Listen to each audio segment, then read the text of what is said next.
자, 이 한 주간 우리 가운데 이루실 하나님의 말씀은 신약성경 마태복음 13장 24절에서 30절까지 말씀입니다. 신약성경 마태복음 13장 24절에서 30절까지 말씀입니다. 신약성경 마태복음 13장 24절에서 30절까지 말씀 제가 봉독하도록 하겠습니다.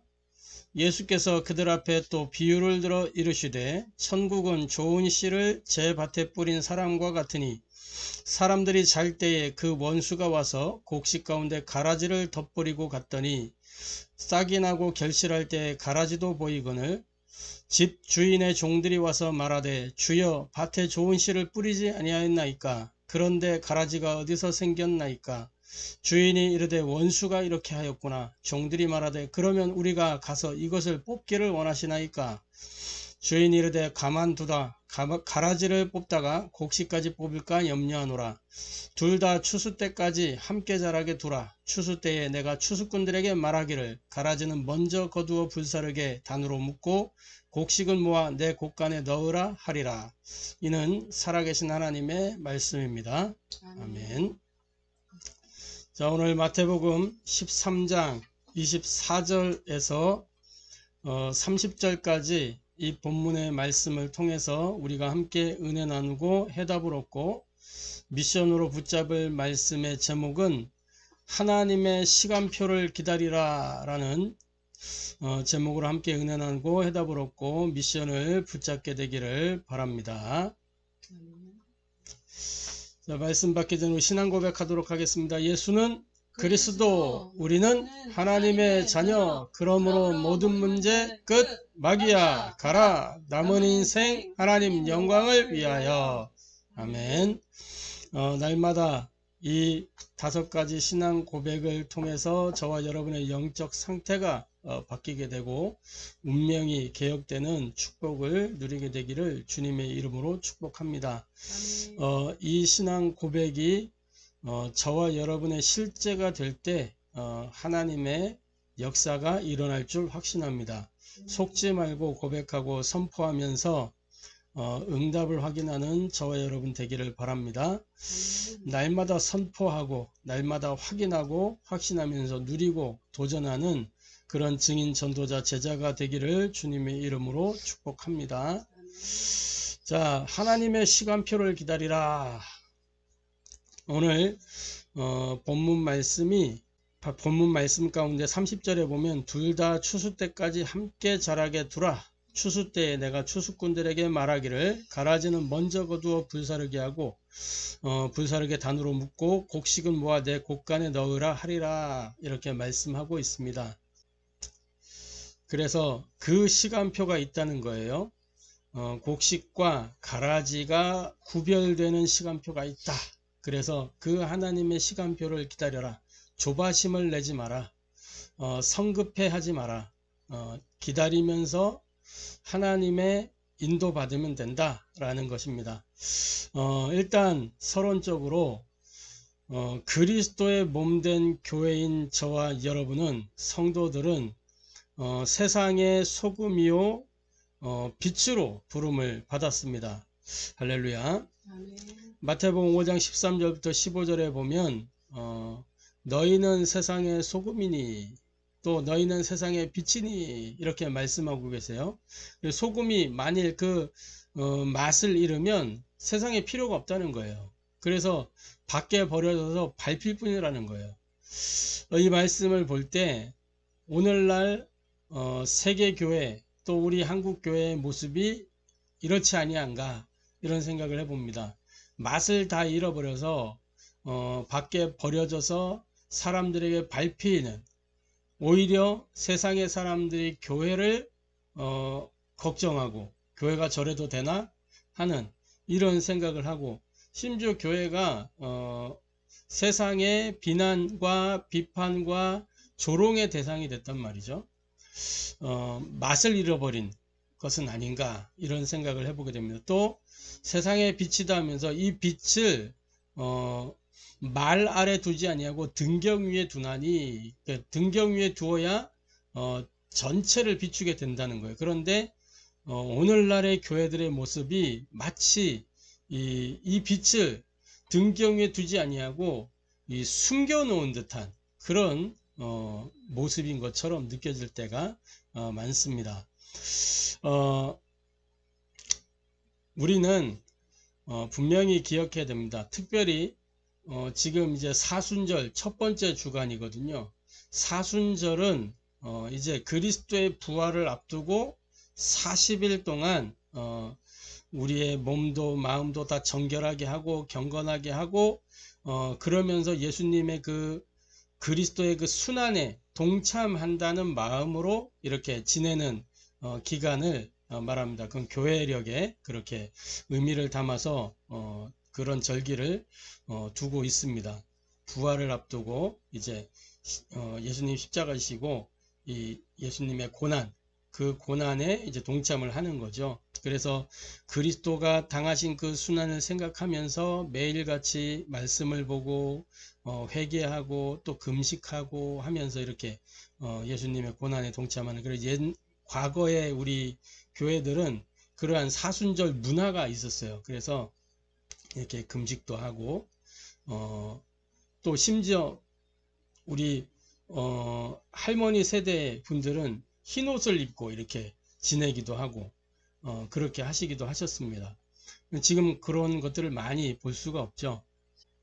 이런 의미들을 알고 저와 여러분들이 이렇게 인도받으면 굉장히 신앙의 성장과 성숙에 도움을 받을 수 있습니다. 특별히 세상의 소금이요 빛으로서 그러한 역할을 하는 데에 굉장한 도움을 주는 것들이 또 절기이기도 합니다. 그런 절기 때에 한 번씩 묵상을 하고 깊이 생각하고 나를 돌아보고 점검하고 하면서 할렐루야. 그래서 기억해야 돼요. 저와 여러분은 하나님 나라의 배경을 가지고 이 세상에 파송된 그리스도의 대사들이라는 사실입니다. 고린도후서 5장 20절에 보니까 뭐라고 되어 있냐, 이렇게 기록하고 있어요. 그러므로 우리가 그리스도를 대신하여 사신이 되어 하나님이 우리를 통하여 너희를 권면하시는 것 같이 그리스도를 대신하여 간청하노니 너희는 하나님과 화목하라. 바울의 말이죠. 그리스도를 대신하여 사신이 되었다, 이렇게 말씀하고 있어요. 그래서 그 사신된 우리를 통하여 사람들을 권면하시는 것이다 라고 말씀하고 있어요. 이게 소금이요 빛으로 부름받은 사람들의 당연한 사명이요 삶입니다. 할렐루야. 그래서 세상을 향하여 지금 우리 사회를 보세요. 정치, 경제, 또 교육 현장, 모든 사회 문화 현장 할 것 없이 다 정상적인 것이 없어요. 이렇게 보면은 발전하는 것 같은데 면면을 보면 다 비정상적인 요소들이 쭉 차지하고 있단 말이죠.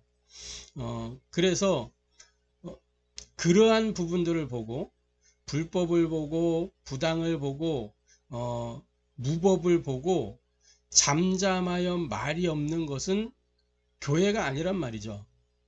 불법을 보고 부당을 보고 위법을 봤을 때 깨우쳐 줄 수 있는 것이 교회여야 하는 겁니다. 그게 성도의 삶이어야 하는 거예요. 그래서 때로는 세상을 향하여 비판의 소리를 할 수도 있어야 되고요. 그래야 세상이 깨닫게 되는 것입니다. 근데 무엇을 가지고 비판하느냐 라고 했을 때 말씀을 가지고 근거로 하나님의 말씀에 이러한데 세상이 왜 이러하느냐 라고 알려주어야 되는 거예요. 그게 선지자적인 사명이에요. 선지자는 하나님의 말씀을 대언하고 하나님의 계획을 알려주고 세상의 불법을 말씀에 비추어서 깨닫게 만들어주는 역할을 했습니다. 그렇기 때문에 그러한 성도가 되어야 되고 교회가 되어야 돼. 그게 정상적인 교회예요. 그런데 지금 세상 돌아가는 것들을 보면 교회가 어떤 권력에 편승해서 그 권력에 힘을 실어주는 그러한 권력의 시녀가 되어 있는 교회들도 있고요. 그러면서 마치 그게 기독교를 대표하는 것처럼 이렇게 하는 안타까운 현실을 볼 수가 있습니다. 그러한 것들에 우리가 현혹될 필요가 없어요. 딱 말씀 앞에서, 하나님 앞에서 성경이 무엇라고 하는지 보면서 인도받아야 됩니다. 그게 그리스도의 대사예요. 할렐루야. 자, 그리고 또 뭐냐, 내가 처한 현장에 하나님의 계획이 있음을 알고 하나님 나라의 일을 심부름하면 되는 것입니다. 그게 소금이요 빛으로서의 사명인 것입니다. 그리고 분명하게 봐야 될 것이 현실만 보면 안 돼요. 현실 너머에 있는 사실, 그리고 그 사실 뒤에는 반드시 뭐가 있죠? 진실이 있어요. 그리고 진실 이면에 존재하는 것이 영적인 사실입니다. 근데 영적 사실만 봐서는 안 되는 거예요. 뭘 봐야 되느냐? 하나님의 계획을 찾아야 되는 거예요. 그래야 정확하게 그 하나님의 계획을 따라 계획을 보고 우리가 인도를 받아갈 수 있는 겁니다. 하나님의 계획을 찾으면 불안하지 않고 불편하지 않고 분명히 하나님의 계획이 있음을 알기 때문에 그 속에서 누릴 수가 있는 거예요. 할렐루야. 창세기 45장 4절 5절 요셉이 이제 총리가 되어서 형들을 다시 만났을 때 했던 이야기입니다. 세월이 한참 지났어요. 15세 16세 그 청소년 시기에 노예로 팔려갔잖아요. 그러고 한 15년이 흘렀단 말이에요. 그 15년 뒤에 형들을 만난 거예요. 15년 동안 어떤 사람은 막 복수의 칼을 갈았을지도 모르죠. 이제 내가 막강한 권력을 쥐었으니 이것들을 잡아서 막 이런 생각을 했을 수도 있을 텐데 요셉은 그렇지 않고 뭐 했어요? 창세기 39장에 보면 여호와께서 요셉과 함께 하심으로 이 비밀을 누리고 있던 사람이기 때문에 하나님이 무엇을 원하시는지 분명하게 알고 하나님의 계획을 늘 질문하면서 하나님의 인도를 따라서 왔다는 것을 알 수가 있어요. 그가 노예로 가게 되었을 때 또 노예로 간 것도 억울한데 노예로 성실하게 정말 하나님이 함께 하시는 사람으로서 그 삶을 나타내면서 그죠? 보디발이 봤을 때에 진짜 이 요셉에게 여호와께서 함께 하시는구나를 보디발이 보고 알았잖아요. 그래서 뭐예요? 보디발이 요셉을 너는 노예로 있기가 아깝다. 그래서 가정 총무로 삼았어요. 그런데 그 가정 총무로 삼고 난 이후에 누명을 쓰게 되는 사건이 생기죠. 그래서 감옥으로 가게 되잖아요. 얼마나 억울하겠어요. 그런데 요셉은 그 속에서 물론 억울한 마음도 있었겠죠. 없었다면 사람은 아닐 거예요. 있었을 겁니다. 분명히 왜 나에게 이런 일이. 그런데 뭐예요? 요셉에게 있는 비밀이 여호와께서 요셉과 함께 하심으로 분명히 하나님이 그 마음에 이렇게 과거에서부터 주셨던 아브라함 때부터 주셨던 그 언약을 떠오르게 하고 생각나게 하고 아버지로부터 그 이야기를 계속 들었었기 때문에 어릴 때 아버지 무릎에 앉아서 할아버지 아브라함 때 있었던 것들 쭉 이야기를 들으면서 컸단 말이에요. 그 생각이 났겠죠. 하나님이 깨닫게 하셨겠죠. 그래서 뭐예요? 하나님의 이유를 찾은 겁니다. 하나님의 이유를 찾았다는 증거로 뭐냐? 그가 총리가 되었을 때 보디발의 아내를 잡아다가 감옥에 가두거나 이렇게 한 적이 없어요. 복수를 한 적이 없어. 형들 다시 만났을 때 뭐라 그랬어요? 창세기 45장 4절 5절에 형님들이 나를 팔았으므로 근심하지 마소서 한탄하지 마소서 하나님이 여호와께서 생명을 구원하시려고 앞서 나를 보내셨나이다. 이렇게 말하잖아요. 하나님의 절대 계획을 보고 그죠? 그 속에 늘 그 15년의 시간표 속에서 하나님의 절대 계획을 늘 질문하면서 찾아낸 답이 그거였어요. 하나님이 이때를 위하여 나를 보내신 거구나. 먼저 그날 그 나라에 전 세계적인 기근이 들 줄 누가 알았겠어요. 그런데 요셉에게 하나님 지혜를 주셔서 대비할 수 있게 하시고 전 세계가 애굽에 와서 식량을 사가지고 가고 기근을 해결하고 할 수 있도록 이렇게 만들어진 거잖아요. 그러면서 형들과 가족들과 제외할 수 있도록 하고, 그러면서 뭐예요? 이 애굽 땅에 이스라엘의 그 가족들이 다 올 수 있도록 만드는, 그래서 안전하게 이스라엘이 민족을 형성할 수 있도록 만드는 그 바탕이 딱 되어진 겁니다. 그래서 그 강성한 애굽의 그 나라라는 배경 속에서 민족을 이루게 돼요. 이스라엘이. 그러니까 이제 딱 시간표가 됐을 때 요셉이 이제 하나님의 부름을 받고 시간표가 됐을 때 어떻게 돼요? 이제 새로운 왕이 일어나서 이스라엘 민족들을 노예로 삼고 막 이렇게 이제 하게 되잖아요. 그게 또 하나님이 하시는 일이라. 왜? 다시 돌아가야 될 거기 때문에 하나님은 다 이유를 가지고 사건을 일으키시는 겁니다. 그래서 하나님의 계획, 이거를 볼 수 있어야 진정한 누림이 되어지고 참된 도전을 할 수가 있는 거예요. 할렐루야. 아멘.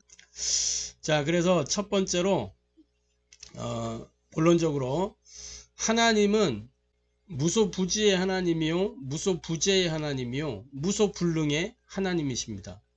무소부지는 뭐예요? 다 아신다는 거예요. 모르는 게 없어요. 다 아시는 분이고, 무소부재는 뭡니까? 다 계신다는 거예요. 어디든지 다 계신다. 안 계신 곳이 없어요. 무소불능은 뭡니까? 못 하시는 게 없어요. 다 알고 계신다는, 다 아시고 다 계시고 다 하시는 하나님이세요. 그런데 오늘 본문에 보니까 뭐라고 돼 있죠? 이 곡식과 가라지에 관한 이야기가 나오면서 이렇게 돼 있잖아요. 원수가 곡식 가운데 가라지를 덧뿌리고 갔다. 하나님이 아셨을까요? 모르셨을까요? 알고 계시는 거예요. 다 보고 계시는 거예요. 하나님은 불꽃 같은 눈으로 다 지켜보고 계십니다. 악인이 악을 행하는 것도 보고 계시고, 그죠? 또 선인이 선을 행하는 것도 보고 계시고, 다 보고 계시는 거야. 알고 계시는 거예요. 하나님 모든 주권을 갖고 있기 때문에 미리 아신단 말이에요. 그러면 하나님이 막으실 수 있잖아요. 그런데 왜 안 막으실까요? 왜 간섭하지 않으실까요? 그게 오늘 제목의 답이란 말이죠. 시간표가 있다라는 거예요. 시간표. 사람들이 잘 때에 원수가 와서 곡식 가운데 가라지를 덧뿌리고 갔습니다. 이 원수가 누구냐? 사탄이요. 가라지는 하나님의 복음이 아닌 다른 복음을 이야기하는 거예요. 소위 창세기 3장, 6장, 11장, 사도행전 13장, 16장, 19장, 이게 다른 복음들이에요.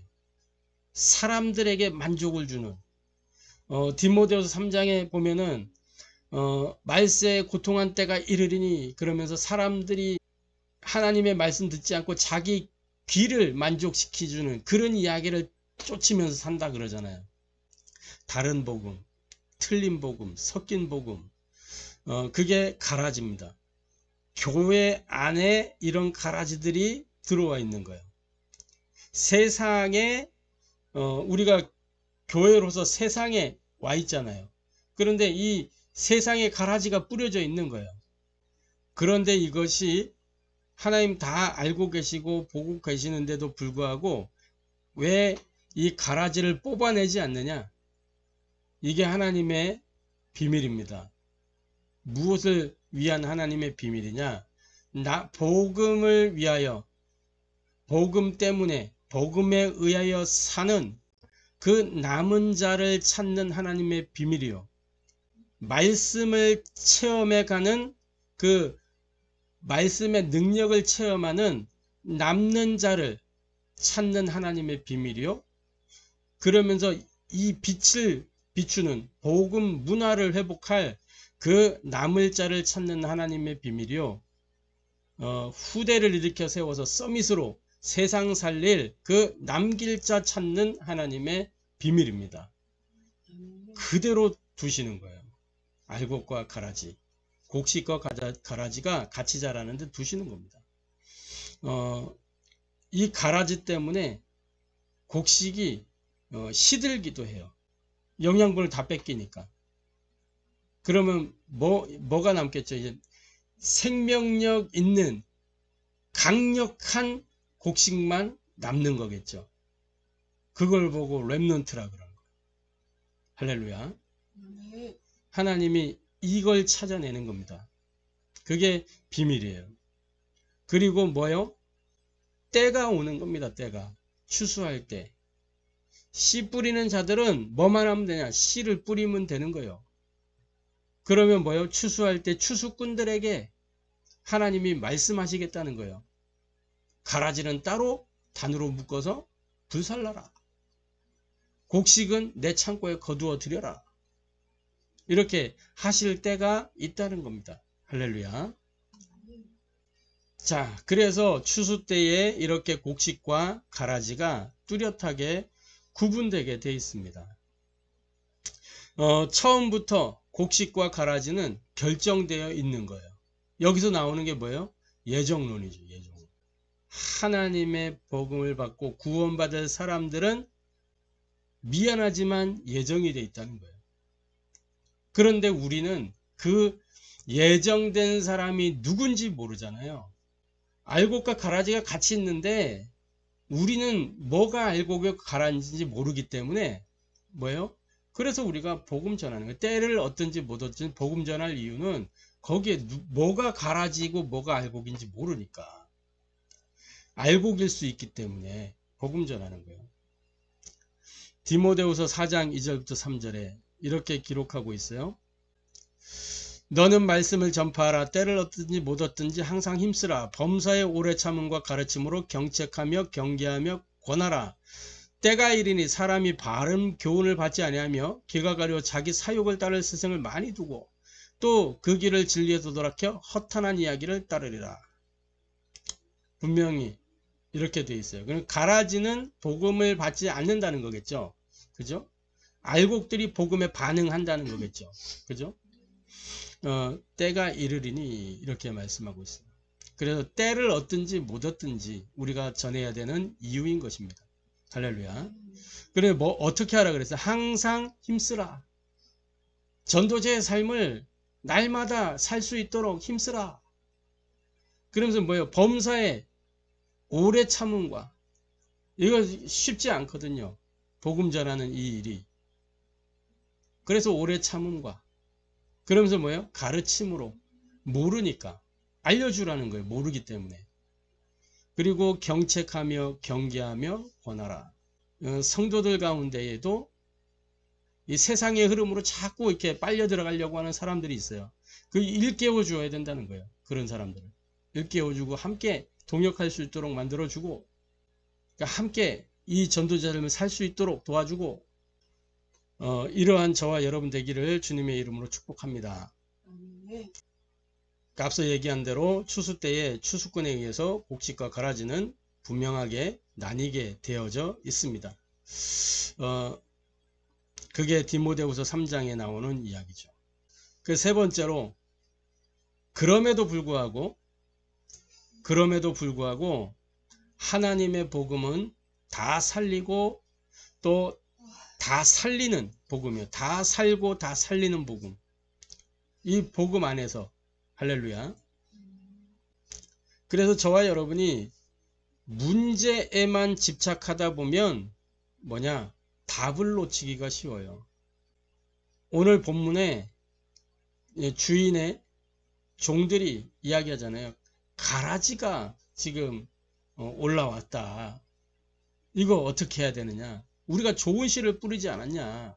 그런데 가라지가 어디서 왔냐? 주인에게 보고를 하는 겁니다. 그러면 가라지를 뽑아야 되겠습니까? 우리가 뽑으러 갈까요? 이렇게 이야기하는 겁니다. 그랬더니 그 주인이 뭐라 그래요? 그냥 그대로 두라. 함께 자라게 두라. 이 종들은 빨리 가라지를 뽑아야 될 것 같은 거예요.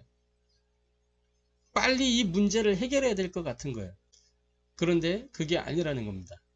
창세기 4장 보면은 이렇게 돼 있어요. 이 가인과 아벨에 관한 이야기잖아요. 세월이 지난 후에 3절에 보면 세월이 지난 후에 가인은 땅의 소산으로 제물을 삼아 여호와께 드렸고 아벨은 자기도 양의 첫 새끼와 그 기름으로 드렸더니 여호와께서 아벨과 그의 제물은 받으셨으나 가인과 그 제물은 받지 아니하신지라. 이렇게 되었을 때 가인이 눈치를 채야 되는 거잖아요. 왜 하나님이 내 제사를 안 받지? 그러면 가인의 제사와 자기의 제사가 뭐가 다른지 생각해 보면 답이 나올 거잖아요. 그 세월이 지난 후에라는 단서를 놓고 봤을 때 분명히 그 이전에도 가인과 아벨이 하나님 앞에 제사를 드렸단 말이에요. 누가? 그 엄마 아빠인 아담과 하와가 가죽옷을 만들어 입으면서 그걸 가지고 하나님께 제사를 드리면서 이 가인과 아벨에게 무엇을 이야기했을까요? 창세기 3장 사건을 분명하게 이야기하고 전달했을 겁니다. 그렇죠? 그런데 세월이 지났어요.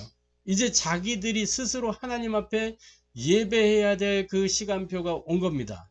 우리말로 우리식으로 표현하자면 교회의 어떤 법도로 표현을 하자면 이제 이 가인과 아벨이 세례를 받고 하나님 앞에 나와야 될 때가 된 거예요. 그런데 이 가인이 무엇을 놓친 거냐? 하나님께 해야 되는 건 알았는데 예배해야 되는 그 분명한 이유, 이거를 모르고 있었던 거예요. 하나님께 나아가야 되는 건 알았는데 나아가기 전에 뭐가 필요한지 몰랐던 거예요. 하나님께는 그냥 나아갈 수가 없잖아요. 모든 사람이 죄를 범하여 하나님과 함께 할 수 없는 상태에 이르렀기 때문에 하나님과 함께 할 수 있는 그 상태를 만들고 하나님 앞에 나아가야 되는 거예요. 그죠? 죄 문제가 해결되어지고 난 뒤에 나아가야 된단 말이에요. 이 부분이 생략됐다는 거예요. 이걸 모른 거예요. 모르고 뭐 했냐? 그냥 왜 하나님이 내 제사를 안 받냐? 그래서 화가 난 거예요. 그 안 받는다는 거기에만 딱 집착을 해가지고 드디어는 문제가 일어나게 된 겁니다. 동생을 불러내가지고 돌로 쳐서 죽이게 되는 그런 사건이 일어난 거예요. 창세기 33장에도 보면은 무슨 이야기가 있냐? 우리가 잘 아는 형제 이야기가 있습니다. 야곱과 에서에 관한 이야기. 이 야곱이 뭐예요? 형을 속여가지고 장자의 명분을 탁 얻고 이걸 알고 이제 에서가 막 이제 화가 나가지고 죽이겠다고 이렇게 쫓아올 때 이제 야곱이 도망해가지고 세월이 한참 지난 뒤에 다시 형을 만나게 되는 그런 장면입니다. 창세기 33장 1절부터 이렇게 쭉 보면 그런 이야기가 나와요. 야곱이 이제 형을 이제 만나게 되는데 탁 머리를 쓰는 겁니다. 자기 이제 떼를 세 떼로 나눠 가지고 이게 그 유명한 세떼 사건이에요. 그래갖고 제일 앞에는 먼저 자기가 제일 안 사랑하는 거, 그 다음에 두 번째는 조금 덜 사랑하는 거, 세 번째 가장 사랑하는 거, 그리고 이제 사실은 네 떼라. 자기가 제일 마지막이야. 그 자기 자신을 제일 사랑하는 사람이 야곱이에요. 그래갖고 먼저 형한테 이 사환들을 보내가지고 지금 당신 동생 야곱이 이렇게 해가지고 이러한 일들을 딱 이제 이렇게 많이 부자가 돼가지고 돌아옵니다. 형을 위해서 이렇게 준비했다고 합니다. 하니까 이제 형이 마중을 나오는 거예요. 그런데 그렇게 이제 소식을 전하고 사환들이 딱 야곱한테 오는 겁니다. 야곱한테 와가지고 보고하기를 뭐라고 했냐? 이제 당신 형 에서가 장정 400명을 거느리고 오고 있습니다. 이렇게 보고를 한 거예요. 근데 야곱의 마음에 뭐가 있어요? 형에 대한 두려움. 그죠? 형의 성정을 잘 알기 때문에 그게 남자답고 막 쉽게 말하면 혈기왕성하고 막 그렇단 말이에요. 폭력성이 있고. 그러니까 형에 대한 그 트라우마 이게 있기 때문에 죽다 살아났으니까 그게 있기 때문에 탁 400명 데리고 온다니까 드디어 이제 나를 죽이려고 군인들을 끌고 오는구나. 군사들을 끌고 오는구나. 이렇게 생각한 거예요. 성경에 분명히 뭐라 그랬냐? 군사라고 표현 안 돼 있어요. 그냥 400명의 남자들, 장정이 장정. 장정들을 거느리고 오고 있다. 그 당시는 부족국가라며, 부족국가. 그 쪽수가 많아야 자기 부족을 지킬 수가 있는 거예요. 그 400명의 장정을 거느렸다. 에서가. 그러면 아브라함 때보다도 이 에서가 훨씬 더 거부가 된 거죠. 그죠? 이 400명의 장정을 데리고 나도 이만큼 잘 살고 있다. 그러니까 네 거 안 줘도 돼 라고 하는 것을 보여주는 거예요. 그 에서는 처음부터 야곱을 죽이려고 하는 마음이 없었어요. 이미 시간이 오래 지났기 때문에. 그 에서가 그 얘기를 하거든요. 야곱이 여기 33장 10절에 보면 야곱이 이르되 9절에 에서가 이르되 내 동생아 내게 있는 것이 족하니 네 소유는 네게 두라. 난 그런 거 없어도 돼. 네가 온 것만으로도 난 좋게. 그러니까 야곱이 이르되 그렇지 아니합니다. 내가 형님의 눈앞에서 은혜를 입었사오면 청하건대 내 손에서 예물을 받으십시오. 형님 이 지금 야곱의 속 마음은 뭐냐? 형님 나중에 딴소리 할 거잖아. 틀림없이. 막 이러면서 이제 그렇게 얘기하는 거예요. 그래가지고 강권해가지고 에서가 어쩔 수 없이 그 야곱이 주는 거를 받게 되죠. 이렇게 야곱의 그 관점에서 문제에 집착하는 거, 문제. 형에 대한 트라우마. 거기에 집착되어 있다 보니까 답을 놓치게 되는 거예요. 답을. 우리는 문제 앞에서 무엇을 찾아야 되느냐? 오직을 찾아야 돼요. 오직을. 우리의 오직이 뭐예요? 하나님의 복음, 그리스도. 이 상황에서 어떻게 예수님이 그리스도가 되는가? 그리스도라면 이 질문을 하면서, 그죠? 그래서 하나님의 복음은 다 살고 다 살리는 복음입니다. 이런 말이 있어요. 정의는 가까스로 이기고 진실은 겨우 드러난다. 세상 사람들이 이야기하는 겁니다. 정의는 가까스로 이기고 진실은 겨우 드러난다. 반드시 진실은 드러나게 돼 있죠. 정의가 이기게 돼 있어요. 그런데 겨우 이긴다는 게 겨우 가까스로 이기고 진실은 겨우 드러난다는 거. 겨우 오랜 시간이 지나서 드러난다는 거예요. 그 당사자들이 다 사라지고 없어진 다음에 진실이 드러나게 돼요. 자꾸만.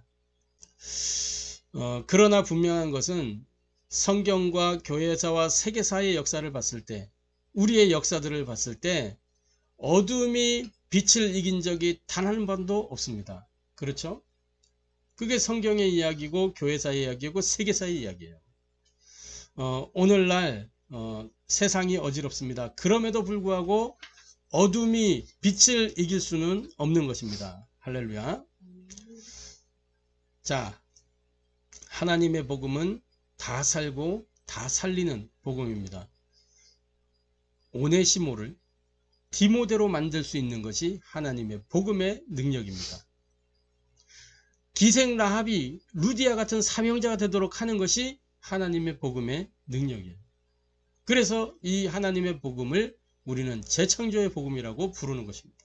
할렐루야. 이 하나님의 복음에 우리가 오직이 돼야 되고, 이 하나님의 복음을 통해서 유일성의 응답을 누리고 재창조의 역사를 확인하고 체험해야 되는 거예요. 할렐루야. 자, 결론입니다. 저와 여러분이 하나님의 시간표를 기다리는, 그래서 하나님의 시간표를 누리는 전도자의 삶을 살아야 되겠습니다. 어떻게 하나님의 시간표를 누리는 전도자의 삶을 살 것이냐? 첫 번째로 복음 체질화를 통해서 최고로 복음을 누리는 24 복음 파수꾼이 되어야 하겠습니다. 사도행전 2장 42절에 보니까 초대교회는 날마다 뭐요? 말씀을 가지고 서로 교제하고 사도의 가르침을 받아 서로 교제하고 할렐루야. 24 복음 파수꾼. 사도의 가르침의 핵심이 뭐예요? 하나님의 복음 그리스도. 이걸 가지고 개인이 묵상하고 편집하고 설계하고 디자인하고 포럼하고 할렐루야. 서로 교제하고 떡을 뗐다 그랬잖아요. 그러면서 뭐요? 기도 생활화를 통해서 최고로 기도를 누리는 24 기도 파수꾼이 되어야 되겠습니다. 사도행전 1장 14절 그리스도 하나님 나라 성령 충만의 언약을 붙잡고 선포된 말씀을 붙잡고 뭐예요? 오로지 기도하는 것에 힘썼다 그랬어요. 전혀 기도에 힘썼니라. 그리고 뭐예요? 이 기도 속에서 나의 기도를 찾은 베드로가 사도행전 3장에 보니까 제9시기도 시간에 성전으로 올라가는데 거기에 안진뱅이 있었다니까. 기도하고 나와서 안진뱅이를 본 게 아니라 올라가는데 보인 거예요. 그래서 거기에서 예수가 그리스도 되심이 선포되고 그리스도의 이름이 선포되는 그 현장에 안진뱅이가 일어나는 지구 생기고 최초로 그리스도의 이름이 선포되는 현장이었다니까. 할렐루야. 거기에 종교 우상 흑암 세력이 다 무너지고 하나님의 빛이 비추어진 겁니다. 그래서 그 안진뱅이가 어떻게 됐어요? 뛰어서서 걸으며 지금까지 없던 일이죠. 유일성. 예? 그러면서 뭐 했어요? 이제 내가 걷는다 막 이거 한 게 아니고 여호와의 이름을 찬미하니. 할렐루야. 하나님의 영광이 드러난 것입니다. 그랬더니 거기에 모든 사람 다 보게 되고 알게 된 거잖아요. 그러면서 그 예루살렘 성전 안에 있던 바리새인들 다 알게 된 거예요. 이 종교인들이 알게 된 겁니다. 그래서 종교재판 법정이 열리게 된 거예요. 왜? 자기들은 못했거든. 그거를 할 수가 없지. 그래서 이렇게 기도 생활을 통해서 최고로 기도를 누리는 기도 파수꾼이 되어야 되는 것입니다. 그리고 세계복음화의 흐름 속에서 최고로 현장을 누리는 24 전도 파수꾼이 되어야 되겠습니다. 할렐루야. 사도행전 5장 42절 날마다 성전에 있든지 집에 있든지 예수는 그리스도라고 가르치기와 전하기를 그치지 아니했다. 하나님의 시간표를 누리는 이 전도자의 삶, 이 주역이 되시기를 주님의 이름으로 축복합니다. 그래서 2025년 한 해 복음 집중의 절대 여정을 누리는 교회로서 우리가 응답을 하나하나 누려가야 될 것입니다. 그래서 우리 하원교회가 하나님이 원하시는 교회로서 이제 한 걸음 더 진일보하는 그러한 한 해가 되기를 주님의 이름으로 축복합니다. 이제 우리 장윤선 주목하고 저하고 이제 목사 안수를 두고 이제 그 안수 청원도 해야 되고 이런 일정들이 있어요. 이 일을 통해서 이제 하나님 나라의 일을 이루는데 한 걸음 더 진일보하는 걸음이 될 것입니다. 그리고 이제 교회 설립을 두고도 기도하면서 인도받는 중에 있어요. 교회 설립하면서 이제 우리 교회가 하나님 주시는 그런 이제 미션을 따라서 정확하게 인도받기 위해서 지금 기도하고 있는 것들이 이제 교회 이름도 새롭게 변경을 해서 하나님이 우리 교회를 향해서는 미션을 좀 더 구체화해 가지고 이렇게 일보 전진하는 그러한 교회가 될 수 있도록 지금 하나하나 인도받아가는 과정 중에 있습니다. 함께 기도해 주시고 그러한 교회의 또 응답을 함께 누리는 저와 여러분 되기를 주님의 이름으로 축복합니다. 기도하겠습니다. 하나님께 감사를 드립니다. 하나님의 시간표를 기다리라 말씀하신 주님, 알곡과 가라지가 함께 자라고 있는데 추수 때까지 함께 자라게 두라 말씀하시고 추수 때에 추수꾼들에게 이 가라지를 거두어서 불사르게 하고 또 곡식은 모아 곡간에 넣겠다고 말씀하셨습니다. 그 하나님의 시간표가 있음을 알고 우리가 일희일비하지 않도록 모든 것 가운데 현실을 보고 또 사실을 보고 영적 사실을 보고 하나님의 절대 계획을 찾아서 성령 인도 받도록 성삼은 역사하여 주옵소서. 하나님의 시간표로 누리는 이 전도자 삶을 살기를 기도합니다. 복음 체질화, 기도 생활화, 세계 복음화의 이 흐름 속에서 최고로 복음 누리는 24 복음 파수꾼이 되게 하시고 최고로 기도 누리는 24 기도 파수꾼 되게 하시며 최고로 현장을 누리는 24 전도 파수꾼 되도록 역사하여 주옵소서. 그래서 다 살고 다 살리는 하나님의 복음 그리스도의 증인 전도자 제자 되도록 역사하여 주옵소서. 살아계신 주 예수 그리스도의 이름으로 기도합니다.